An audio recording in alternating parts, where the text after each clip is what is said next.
Good morning, everyone. I hope that you are having a great day. Today we are going to begin a new topic. I need you to be very focused and very ready for this topic as it can be a little confusing. You were introduced to it last year, but I want to reintroduce it to you as it is probably one of the most important lessons for English speakers to learn properly. The first thing I want to talk to you about is just to remind you of some basic vocabulary that you're going to have to know in order to do this. The first one is singular, okay? I want you to remember that singular means only one. For example, me. I am only one, Addie, okay? Daystar School. There is only one Daystar School. Okay, only one is singular. Okay, plural means more than one. Okay, we is a group of people with myself included, and so therefore we are more than one person. We would be considered plural. Okay, now remember singular, only one, plural, more than one. Singular, only one, plural, more than one, okay? The first rule that I want you to know, and there are 4, the first one, okay, is that if the subject of the sentence is singular, we are going to add S to the verb, okay? Last year you were taught this, singular, add an S. Singular, add an S, okay? So if your subject, which is who or what your sentence is about, is only one, we add an S to the end of the sentence. For example, Addie walks to school, okay? I am only one, and therefore I am singular and add an S to the end of my verb, walk, okay? So it becomes Addie walks to school, okay? That is rule number 1. Rule number 2, if the subject is plural, do not add an S, okay? So subject is singular, we add an S. Plural, we do not add an S, okay? So if there is more than one subject, we do not add an S. For example, the boys were walking. Or that's not a good example. The boys walk to school. How about that? Boys, we know, is more than one boy, and therefore we do not add an S to the end. So boys walk. Addie walks. Okay? So rule number 1, subject is singular, we add an S. If the subject is plural, we do not add an S. Okay?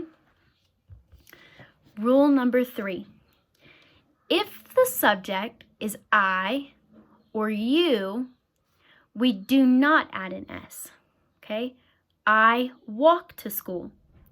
You walk to school. You talk, okay? We do not add an S if it is I or you, because there is only one of me and there is only one of you, okay? So you're still singular, okay? I'm gonna go back over it again. Rule number 1, if the subject is singular, add an S. Rule number 2, if the subject is plural, do not add an S.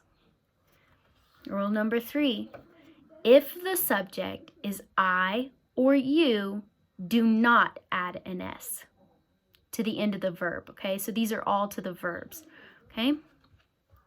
Finally, rule number 4. We have certain words called helping verbs or linking verbs. Now, these are words like was, has, is, am, are, were, have.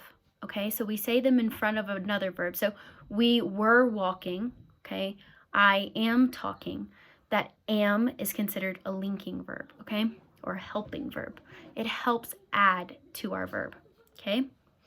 Rule number 4 says was, has, is, does, and am are singular, okay? So we use I am, okay? We say he was, okay? She has the book. These are all singular, okay? So, and therefore we do not add an S, okay? They were, okay? They have, they are, and they do are all plural, okay? We're not going to really focus as much on this as it kind of falls in line when you have the other three, okay? So I really, really, really, really want you to focus on the first three rules. I'm going to go over them one more time for you. Rule number 1, if the subject is singular, add an S. You can hear my alliteration in that. The subject is singular, add an S. Singular subject, add an S. Rule number 2, if my subject is plural, do not add an S. Singular subject, add an S. Plural subject, do not add an S to the verb.